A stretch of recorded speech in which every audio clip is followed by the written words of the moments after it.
Praise the Lord. இன்றைக்கு ஒரு அருமையான வசனத்தை நாம் தியானிக்க போகிறோம்.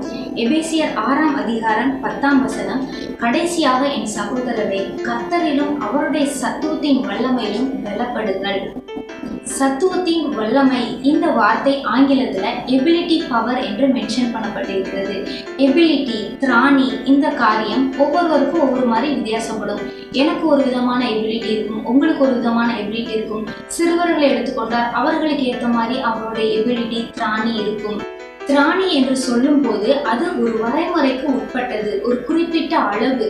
ஒரு ரப்பர் பேண்ட் எடுத்துக்கிட்டோம்னா அந்த ரப்பர் பேண்டை ஒரு குறிப்பிட்ட அளவு தான் எக்ஸ்டெண்ட் பண்ண முடியும். அதுக்கு மேல நம்ம எக்ஸ்டெண்ட் பண்ணும்போது அது அருந்து போகும். அதே போலதான் திராணி என்பது ஒவ்வொருவருக்கும் ஒவ்வொரு விதமான திராணி இருக்கும். அந்த திராணிக்கு மேலாக நம்ம சோதிக்கப்படும் போது, அந்த திராணிக்கு மேலான ஒரு காரியத்தை நம்ம ஃபேஸ் பண்ணும்போது நாம் உடைந்து போவோம். நம்முடைய வாழ்க்கையில சில நேரங்கள்ல நம்முடைய திராணிக்கு மேலாக நாம் சோதிக்கப்படுறது போல, நம்முடைய திராணிக்கு மேலான விஷயங்களை நாம் ஃபேஸ் பண்றது போல நம்ம ஃபீல் பண்ணலாம். நம்ம ஒவ்வொருவருடைய வாழ்க்கையிலுமே அப்படிப்பட்ட காரியங்கள், அப்படிப்பட்ட ஒரு சூழ்நிலைகளை நம்ம கண்டிப்பா சந்திச்சிருப்போம். நம்முடைய திராணிக்கு மேலான காரியங்கள் நம்ம நெருக்கும் போது நம்ம தேட வேண்டியது கர்த்தருடைய சத்துவத்தின் வல்லமை. பைபிள்ல சொல்லப்பட்டிருக்கு, ஆண்டவருடைய பலவீனம் என்பது மனுஷனுடைய பலத்திலும் அதிக பலமா இருக்குதான். அப்படியானால் அவருடைய பலம் என்பது எவ்வளவு அதிகமா இருக்கும் என்பதை நம்மளால கற்பனை செய்து கூட பார்க்க முடியாது. அந்த பலத்தினால நாம் நிரப்பப்படணும் என்று பைபிள் நமக்கு காண்பிக்கிறது. நம்ம கடந்து வருகிற பாதை, நம்ம சந்திக்கிற பிரச்சனைகள் ஒருவேளை நம்முடைய திராணிக்கு மிஞ்சினதாக இருக்கலாம்.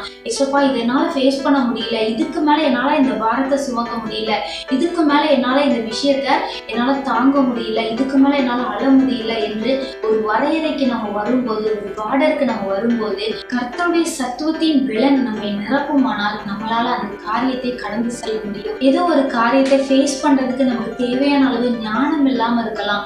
ஆண்டவருடைய சத்துவம் நம்மை நிரப்பும் போது தேவன் அதுக்குரிய ஞானத்தை தந்து அந்த பாதையை கடந்து செல்வதற்கான கிருபை கர்த்தர் நமக்கு தருவார். சில நேரங்கள்ல நம்முடைய பிள்ளைகள் படிப்பின் காரியத்துல ஒரு சக்சஸ் பண்ண முடியாத ஒரு சூழ்நிலை அவர்கள் ஃபேஸ் பண்ணலாம். எவ்வளவு படிச்சாலும் என்னால ஞாபகம் வைக்க முடியல, என் மனசுல தங்க மாட்டேங்குது, எவ்வளவு நான் முயற்சி பண்ணாலும் எனக்கு இந்த விஷயம் புரிய மாட்டேங்குது அப்படின்னு ஒருவேளை அவங்க சஃபர் ஆகிட்டு இருக்காங்கன்னா, நம்ம பிள்ளைகளுக்காக நம்ம ஜெபிக்க வேண்டியது, ஆண்டவருடைய சத்துவத்தின் வல்லமை நம்ம பிள்ளைகளை நிரப்பட்டும். கர்த்தருடைய சத்துவம், அவருடைய பலன் நம்ம பிள்ளைகளை நிரப்பும் போது அவர்கள் அவர்களுடைய திராணிக்கு மேலாக சில காரியங்களை புரிந்து கொள்வார்கள். அவங்க படிக்கும் போது அந்த ஞாபக சக்தி, அவங்களுடைய எபிலிட்டி பவர் இன்க்ரீஸ் ஆகும்.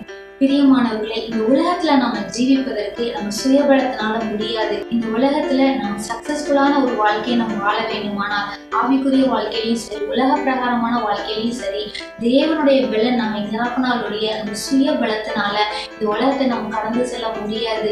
ஆகையினால நம்ம ஒவ்வொரு நாளும் நம்ம கேட்க வேண்டியது, ஆண்டவருடைய உம்முடைய சத்துவத்தின் வல்லமை எனக்கு நிரப்பட்டும், உமக்கு இருந்த அந்த பலன், உம்முடைய அந்த ஸ்ட்ரென்த் எனக்கு வேணும் ஏசப்பான்னு சொல்லிட்டு நம்ம ஒவ்வொரு நாளும் நம்ம கேட்கும் போது, அந்த சத்துவத்தின் வல்லமையில நம்ம பலப்படும் போது நம்மளால எளிதாக இந்த உலகத்தை ஜெயிக்க முடியும். பிசாசின் தந்திரங்களோடு எதிர்த்து நிற்பதற்கும் இந்த உலகத்தை ஜெயம் எடுப்பதற்கும் நமக்கு கர்த்தருடைய சத்துவத்தின் வல்லமை அவசியமா இருக்கிறது. ஆகையினால பிரியமானவர்களே, நாம் கர்த்தரிலும் அவருடைய சத்துவத்தின் வல்லமையிலும் பலப்படுவோம்.